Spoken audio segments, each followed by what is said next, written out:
Otep à tous, bien-aimés frères et sœurs. Je voulais vous dire une chose. Écoutez les gars. La France a l'intention d'envoyer ses sbires, ces petits soldats-là, des soldats de merde, qui sont habitués à aller commettre les plus gros crimes de leur vie en Afrique, et gratuitement d'ailleurs. Elle veut les envoyer en Ukraine. Alors, cette France, je vous ai dit la dernière fois, Emmanuel Macron disait que Vladimir Poutine était un déstabilisateur du monde, du monde entier. Or, vous savez quoi?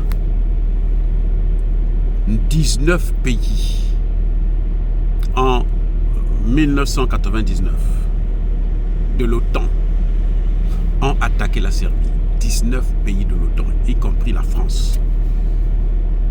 Ils ont bombardé la Serbie. Ça a fait des milliers, des centaines de milliers de morts civils. C'était pas des objectifs militaires, des objectifs civils, les amis. Ce bombardement n'avait pas eu l'autorisation du Conseil de sécurité de l'ONU, de la communauté dite internationale, la leur. Là où eux, ils sont les maîtres, là où eux, ils gouvernent. Même au niveau de l'ONU, ils n'ont pas pu avoir l'autorisation. Ça veut dire quoi? Ça veut dire que même au niveau de l'ONU, les gens se sont dit non, c'est trop. Vous avez trop fait, maintenant ça suffit. Et vous savez comment ils ont appelé ça? Guerre humanitaire. Guerre humanitaire. Et les États-Unis, la France, la Grande-Bretagne, l'Allemagne et toute la clique se sont mis à bombarder, détruire banques, hôpitaux, écoles, marchés, mais alors, églises. Et vous savez, quelles sont les bombes qu'ils ont utilisées? Ça c'est le meilleur. Quelles sont les bombes que ces criminels ont utilisées au Kosovo? Ben, je vais vous le dire. Ils ont utilisé des bombes à l'uranium appauvri. L'uranium appauvri, c'est l'uranium. C'est-à-dire que c'est en fait le petit frère de la bombe atomique. L'uranium appauvri, là. Petit frère de la bombe atomique. Ça fait les mêmes dégâts, mais à un niveau un peu moins. Donc aujourd'hui, là, dans cette zone-là, qu'ils ont bombardé partout là où ils ont bombardé là, jusqu'à présent, il y a des enfants qui naissent avec des malformations. Il y a des maladies qu'ils développent là-bas qui sont incroyables. Voilà. C'est ça ce qu'ils appellent eux guerre humanitaire. Ils ont envoyé de l'uranium, bombardé à l'uranium appauvri dans une guerre humanitaire. Ils ont sauvé qui? Personne. La seule chose qu'ils ont pu obtenir, qu'ils ont fait de concret, c'est la création de la plus grande base militaire de l'OTAN au Kosovo. Avec l'aide de la France. Alors, dites-moi, de quelle sorte de morale, de déstabilisateur parle M. Macron? Quand il parle de déstabiliser, il parle de qui? Il parle de qui? Bon, ok, nous avons compris.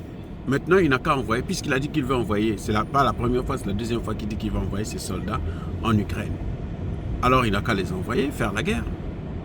Et puis, on va voir ce qui va se passer. Ils pensent qu'ils vont faire peur à qui? À Poutine? Non, si les États-Unis, notamment Joe Biden, le président actuel, sortant, veut embraser le monde avant de partir, mais bon, ben écoutez, ça c'est une autre affaire. Encore faudrait-il que Poutine tombe dans le piège. Parce que Poutine n'a aucun intérêt à le faire puisqu'il a gagné déjà la guerre. Et au moment où nous parlons là, la Russie ne fait que prendre des territoires. Eh oui, c'est des dizaines de kilomètres que la Russie prend chaque jour. sur le territoire ukrainien.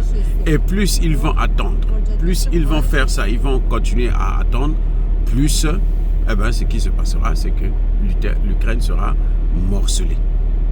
Aujourd'hui, on compte plus de 20% du territoire ukrainien qui est déjà occupé.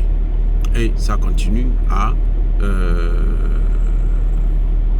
avancer. Donc les amis, ce n'est pas vraiment une surprise pour nous, mais c'est juste une façon de dire et d'expliquer que la France ne peut pas donner des leçons. On connaît ce que c'est que l'humanitaire pour la France et pour l'OTAN. On en a vu ça de nos propres yeux, comment ça fait des dégâts, et jusqu'à présent, les pauvres Serbes sont en train de subir ces actions, ce bombardement. Donc, 30 ans, 24 ans après, 25 ans après, depuis le 23 avril 1999 jusqu'à aujourd'hui, il y a des hommes, des populations civiles qui obtiennent des maladies à cause de cette intervention de l'OTAN. Dire cela, c'est inciter à la haine ou à la violence? Non. Il n'y a pas colère fait. Soyez bénis, abondamment bénis par le Dieu de Kémite et par nos ancêtres. Vive l'Afrique éternelle, j'ai dit et j'assume.